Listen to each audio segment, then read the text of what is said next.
한국과 일본 월 평균 임금이 높은 곳은 어디? 일본 뉴스. G7 선진 경제대국이라는 일본의 많은 언론 매체에서는 정치, 경제, 사회 등 각 분야에서 우리나라와 비교하는 기사를 자주 보도합니다.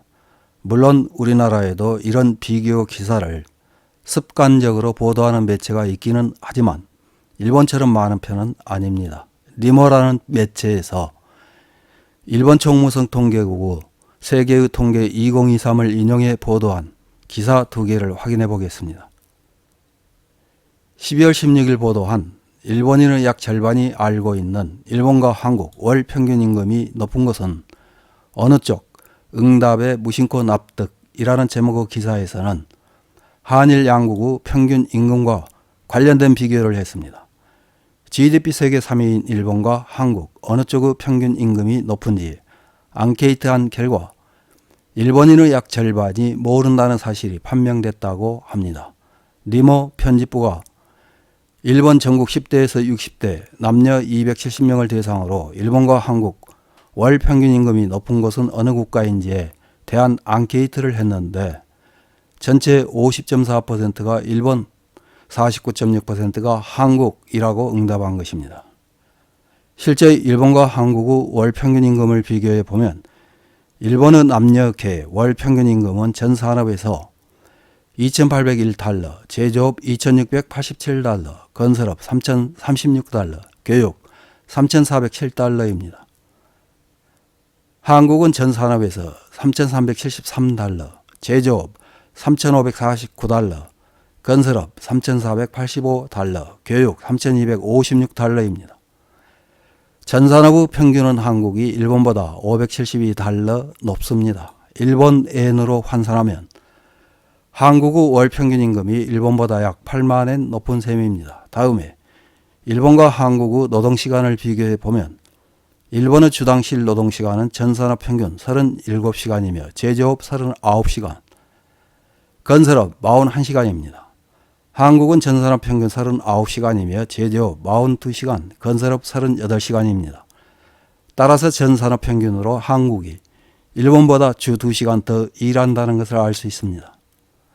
일본과 한국의 큰 차이는 여성의 노동시간입니다. 전산업 남성의 노동시간은 41시간으로 동일하지만 여성은 한국이 주 4시간 더 일하고 있습니다. 한편 2022년 기준 일본의 GDP는 약 562조 엔이며 한국은 약 250조 엔으로 일본이 배 이상 높은 수치입니다. 마지막으로 2019년 기준 양국의 도착 여행객 수 비교입니다. 일본은 약 3,188만 명인 것에 비해 한국은 약 1,750만 명으로 일본이 약 1,438만 명 많아 인바운드 수요가 높은 국가임을 알 수 있습니다. 다음은 11월 19일 보도한 일본과 한국 인구 밀도가 높은 것은 어느 쪽? 실은 일본인의 50% 이상이 몰랐다고 판명이라는 제목의 기사에서는 한일 양국 인구 밀도에 대한 비교를 했습니다. 인구 약 1억 2천만 명인 일본과 인구 약 5,100만 명인 한국 어느 쪽이 인구 밀도가 높은지 아느냐는 앙케이트를 했는데 일본인의 50% 이상이 모른다는 사실이 판명되었다는 것입니다. 리모 편집부가 전국 10대에서 60대의 남녀 270명을 대상으로 일본과 한국 인구 밀도가 높은 것은 어느 쪽이라고 생각합니까? 라고 묻는 앙케이트를 했는데 전체의 54%가 일본이라고 응답했고 46%는 한국이라고 응답했습니다. 인구만 보면 일본이 7천만 명 이상 많은데 과연 인구 밀도는 어떨까요? 일본의 추계 인구는 2021년 기준 약 1억 2,550만 명이며 면적은 약 37만 7,975 제곱킬로미터, 인구 밀도는 제곱킬로미터당 336명입니다. 한국은 추계 인구 약 5,183만 명이며 면적은 약 10만 413 제곱킬로미터, 인구 밀도는 제곱킬로미터당 515명이어서 일본보다 약 200명 정도 많은 것을 알 수 있습니다. 주요 도시의 인구를 비교하면 도쿄도가 약 973만 명이며 요코하마시 약 377만 명, 오사카시 약 275만 명입니다. 일본에서는 총 12개 도시가 인구 100만 명을 넘습니다. 한국은 서울이 약 960만 명이며 부산 약 334만 명, 인천 295만 명입니다. 한국에서는 총 6개 도시가 인구 100만 명을 넘습니다. 한편 양국의 자동차 보유 대수를 보면 2019년 기준 일본은 약 7,841만 대로 인구 100명당 62.3대입니다. 한국은 2,363만 대로 인구 100명당 45.6대여서 일본이 16.7대 더 많습니다. 이런 기사에 달린 일본 네티즌들의 댓글 몇 개를 확인해보고 마치겠습니다. 첫 번째 댓글입니다. 세세한 금액에 대해서는 환율의 영향도 있기 때문에 뭐라고 말할 수 없지만 인구 차이도 고려하면 전체적으로 봐서 양국은 거의 동등하다고 할 수 있다. 어느새 그렇게 되어버렸다는 것이다. 다음 댓글입니다. 평균 임금을 내는 방법에 있어서 통상 어느 국가나 국내만으로 수치를 냅니다. 그러나 한국에서는 미국에 있는 삼성 등의 임금도 포함되어 있습니다. GDP에도 미국의 임금을 넣으면 상당히 높아지는 것은 당연하고 이런 속임수 수치에 속으면 어떻게 하는 거야? 현실을 보자. 다음 댓글입니다.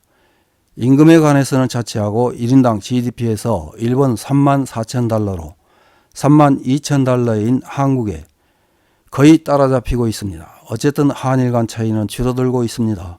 이에 대해서는 아베 정권의 공헌이 컸다는 것입니다. 다음 댓글입니다. 유니클로 야나기 씨도 말했지만 일본의 고용이나 GNP는 국가의 방대나 신규 적자 국채의 발행에 의한 것도 큰 것이 현실입니다. 선진국이라고는 할 수 없는 상황이 되었습니다. 한때 가장 부유한 나라 중 하나이며 세계 4위를 자랑했던 아르헨티나는 선진국의 의자에서 굴러떨어졌습니다. 그 서장이 일본에서 시작되는 상황입니다. 다음 댓글입니다. 일본은 왜 이렇게 한국과 비교하고 싶어 할까? 여러 가지 한국에 밀려서 열등감, 상실감이 장난 아니다. 하지만 네티즌들은 그것을 인정하고 싶지 않다. 다음 댓글입니다.